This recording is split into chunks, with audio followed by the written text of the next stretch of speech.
அகிலமெங்கும் உள்ள தமிழ் நேயர்கள் அனைவருக்கும் பரம்பரை ஜோதிடர் உங்கள் மனோ பாலாஜியின் அன்பான வணக்கம்.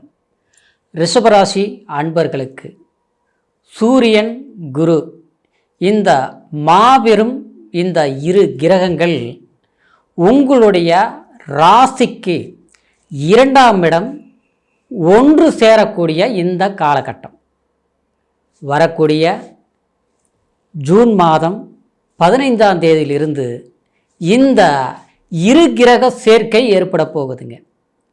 ஒருத்தருடைய வாழ்க்கையில் செல்வாக்கு, பணம், அதிர்ஷ்டம், ஒரு எதிர்பாராத வாழ்க்கையில் ஒரு முன்னேற்றங்களை அடையணும்னா அவங்களுடைய ஜாதகத்தில் ஏதாவது ஒரு யோகங்கள் ஏற்படணும். அப்போ தான் கஷ்டம்னே பட்டுருக்கிறவங்க கூட திடீர்னு பார்த்தோம்னா ஏதாவது ஒரு வழியில் ஒரு பெரிய இம்ப்ரூவ்மெண்ட் அப்படின்னா ஒரு முன்னேற்றம் வாழ்க்கையில் ஏற்படுது. அதுக்கு காரணம் ஏதோ ஒரு யோகங்கள் செயல்படணும்.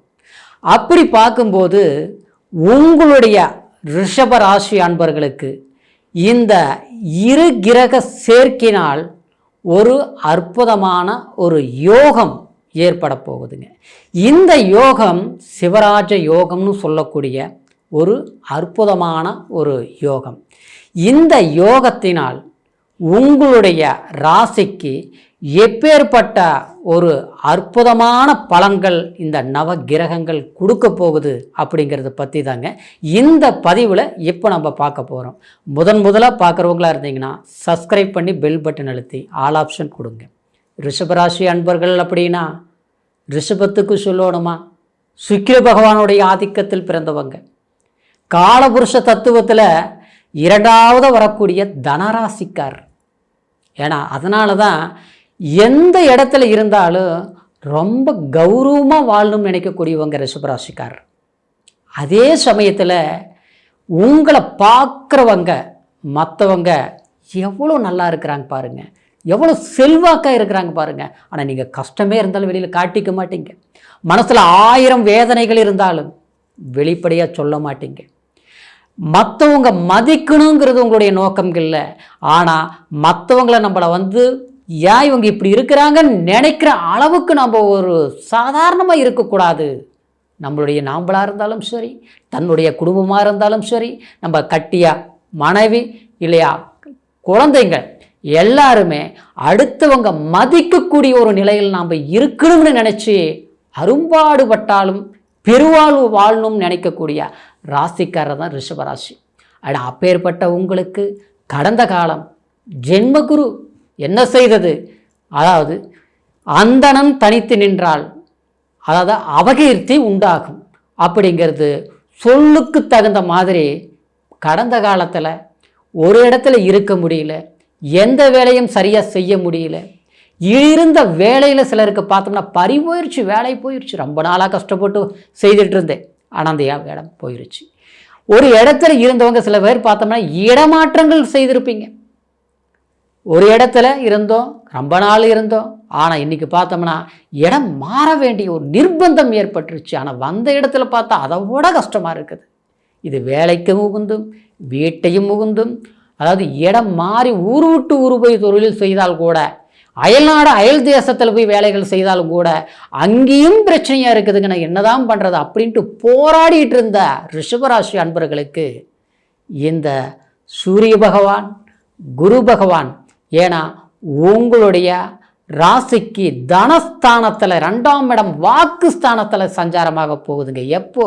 ஜூன் மாதம் 15ஆம் தேதியிலிருந்து ஜூலை மாதம் 16ஆம் தேதி வரைக்குமே இந்த அற்புதமான காலம். ஏங்க ஒருத்தருக்கு என்னதான் நம்ம நல்லவங்களாக இருந்தாலும் கையில் கொஞ்சம் காசு வேணும். அது மட்டும் இல்லை, தனம் எவ்வளோ சம்பாதிக்கிறதுங்கிறது முக்கியம் கிடையாது. கையில் 10 ரூபா பணம் மிச்சம் வைக்கணும் ஆச்சுங்களா. கடந்த காலத்தில் சம்பாரித்தது எப்படி செலவாச்சுன்னே தெரியல, கடன் வாங்க வேண்டிய சூழ்நிலை ஆகி போச்சு, வருமானம் குறைஞ்சு போச்சு. 50 பேர் வச்சு வேலை செஞ்சுட்டு இருந்தேன், என்னுடைய முயற்சிகள் எல்லாமே பாடுபட்டேன். ஆனால் அதில் 10 பைசாவுக்கு பிரயோஜனம் இல்லாத அளவுக்கு ஆகிப்போச்சுங்க அப்படின்னு நினச்சி வருத்தப்பட்ட ரிஷபராசி அன்பர்களுக்கு இந்த 2ஆம் இடத்துல இந்த சேர்க்கையினால் உங்களுடைய தானம், அது மட்டும் கிடையாது, உங்களுடைய வாக்கு சில காலங்களில் பார்த்துட்டோம்னா உங்களுடைய ஒரு வார்த்தை சொல்லிட்டுன்னா அப்படியே காப்பாற்றுவீங்க. ஒன்று செய்யணும்னா செஞ்சிடணும், ஒன்று முடிக்கணும்னா முடிச்சிடணும். அந்த மாதிரி இருந்தவங்க சமீப காலமாக பார்த்தோம்னா எதையுமே சரிவர செய்ய முடியல. ஒன்று செய்யலாம்னு நினச்சா பிரேக் ஆகும். அது மட்டும் கிடையாது, கொடுக்கல் வாங்கல் சம்மந்தப்பட்ட ரீதியிலேயே கூட வாக்கு கொடுத்துட்டோம், ஆனால் அந்த வாக்கு காப்பாற்ற முடியுமா, இந்த கரெக்டாக செஞ்சு முடிக்க முடியுமா அப்படிங்கிற ஒரு மன பயம், அழுத்தம். காரணம் என்ன? வர வேண்டியது வரமாட்டேங்குது, அதே நேரத்தில் நமக்கு கொடுக்க வேண்டியது கொடுக்க மாட்டேங்கிறாங்க. ஆனால் நாம் வாங்கின பக்கம் பதில் சொல்ல முடியாத சூழ்நிலைகள் உண்டாயிருச்சு. அந்த நிலையில் இருந்த உங்களுக்கு வாக்குஸ்தானத்திலையும் குடும்பஸ்தானத்திலையும் இந்த இரு கிரகங்கள் சஞ்சாரம் செய்யக்கூடிய காலம் உங்களுடைய சொல்லுக்கு ஒரு மதிப்பு சேரும், ஒரு மரியாதை உண்டாகும். கொடுத்த வாக்கை நிறைவேற்றி காட்டுவீங்க. சிலரெல்லாம் பார்த்தோம்னா, அதாவது நல்ல படிப்பு இருக்குதுங்க, நல்ல ஒரு செல்வாக்கு இருக்குது, நல்ல கை நிறைய சம்பாரித்தேன், ஆனால் இப்போ பார்த்தா அப்படியே பின்னோக்கி போயிருச்சுங்க. இன்றைக்கி குழந்தைங்களை கல்விக்கு கூட அவங்கள கஷ்டப்பட்டு படிக்கிற மாதிரி இருக்குது. சொல் பேச்சு சரியாக கேட்க மாட்டேங்கிறாங்க. குடும்பத்தில் பார்த்தோம்னா ஒருத்தர் பேச்சு ஒருத்தர் ஏற்றுக்க மாட்டேங்கிறாங்க. இந்த காலகட்டத்தில் நான் எது சொன்னாலும் சரி, எது செய்தாலும் சரி, அது தப்பாக தான் போயிட்டு இருக்குதுங்க அப்படின்னு நினச்சி வருத்தப்பட்ட ரிஷபராசி அன்பர்களுக்கு இந்த காலகட்டத்தில் பார்த்துட்டிங்கன்னா உங்களுடைய குடும்பத்தில் இன்றைக்கி உங்களுடைய வாக்கு, உங்களுடைய பேச்சு செயல்பாடு அவங்கள திரும்பி பார்க்குற அளவுக்கு இருக்கும். அவங்களுடைய தேவைகள் என்னவோ கண்டிப்பாக சரியாக செய்து முடிப்பீங்க. சிலர் பார்த்தோம்னா நம்மளுடைய குழந்தைகளுக்கு அவங்களுடைய எதிர்காலத்தை எப்படி நம்ம நிர்ணயிக்கிறது, ஏன்னா நாம் பார்த்து இவ்வளோ கஷ்டத்தில் இருக்கிறோமே, நம்ம அவங்க சிறு குழந்தைங்களாக இருக்கிற போது செல்வாக்காக வாழ்ந்தோம். ஆனால் இன்றைக்கி ஆளாகி அவங்க ஒரு நல்ல பொசிஷனுக்கு வரக்கூடிய நேரத்தில் அவங்களுக்கு ஒரு வழிகாட்டுதலாக நம்மளால் இருக்க முடியுமா, இருக்கக்கூடிய வாய்ப்புகள் நமக்கு கடவுள் கொடுப்பாரா அப்படிங்கிற ஒரு பதட்டம் ரிஷபராசியில் பிறந்தவங்களுக்கு ஏற்பட்டு இருக்குது. ஆனால் அந்த சூழ்நிலைகள் கிரக நிலைகளால் ஏற்பட்ட பாதிப்புகள். ஆனால் நீங்கள் முயற்சி எடுக்காமல் இருக்கல, நீங்கள் உழைக்காமல் இருக்கல, யாருக்கும் துரோகம் செய்து நம்ம வாழணும்னு நினச்சி நீங்கள் யாரையும் கெடுத்தும் வாழல. ஆனால் உங்களை வேணால் மற்றவங்க கெடுத்தாங்களே தவிர, ஆனால் கண்டிப்பாக உங்களால் யாருமே கெட்டு போகலை. உங்களால் வாழ்ந்தவங்க தான் சில பல பேர் இருக்கிறாங்கன்னு சொல்லக்கூடிய அளவுக்கு தான் உங்களுடைய உள்ளமும் உங்களுடைய சிந்தனையும் உங்களுடைய செயல்பாடு இருந்திருக்கும். அப்பேற்பட்ட உங்களுக்கு இந்த கஷ்டங்கள் போகக்கூடிய காலம்தான் இந்த குரு சூரியன் சேர்க்கை, சரிங்களா?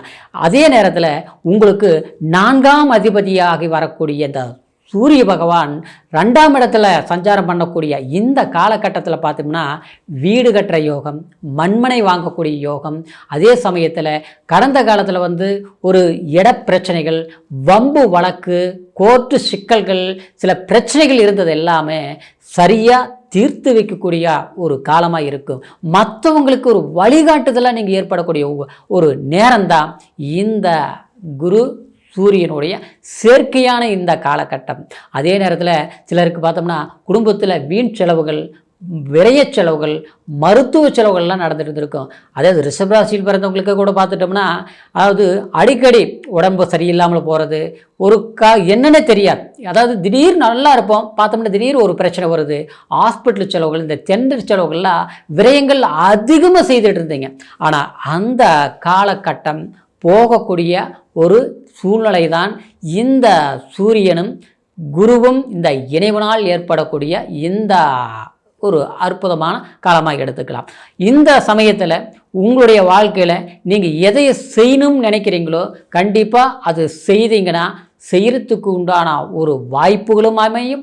அந்த வாய்ப்புகளை பயன்படுத்தும் போது அது சக்ஸஸாக முடிச்சு காட்டக்கூடிய ஒரு சந்தர்ப்பங்களாக அமையக்கூடிய ஒரு காலந்தாங்க இந்த சிவராஜ யோகங்கிற ஒரு அற்புதமான ஒரு யோகம், சரிங்களா? இந்த பலன்களை பொறுத்த வரைக்கும் உங்களுடைய ராசிக்கு கோச்சார அடிப்படையில் சொல்லியிருக்கிறேன். காரணம் என்னென்னா, உங்கள் சிலர் பார்ப்போன்னா நல்ல யோகமாக இருக்குது, நல்ல ஒரு பயிற்சிகள் நல்லா இருக்குது, ஆனால் நம்மளுடைய வாழ்க்கையில் முன்னேற முடியலையே, அதாவது நமக்கு அந்த மாதிரி நல்ல வாய்ப்புகள் எதுவும் அமையலையே அப்படின்னு வருத்தப்படுறதும் உண்டு. அதற்கு காரணம் என்னென்னு பார்த்தோம்னா தசாபுத்தி நல்லா இருக்கணும். ஏன்னா இது ராசியை வச்சு நம்ம சொல்கிறோம். லக்னத்தில் எத்தனாம் இடத்துல திசை நடக்குது, அந்த தசா புத்திகளுடைய பலம் நமக்கு சாதகமாக இருக்குதா பாதகமாக இருப்பதா அப்படிங்கிறத பிறப்பு ஜனன ஜாதகத்தை பார்த்து தெரிஞ்சுக்கோணுங்க. உங்களுடைய ஜனன ஜாதகத்தை நம்மக்கிட்ட பார்க்கணும்னு விரும்புனீங்கன்னா கீழ் இருக்கிற நம்பருக்கு ஃபோன் பண்ணி உங்களுடைய சந்தேகங்களையும் கேட்டு தெரிஞ்சுக்கலாம். ஜாதக பலன்களையும் பார்த்து பலன்களை தெரிஞ்சுக்கலாம்.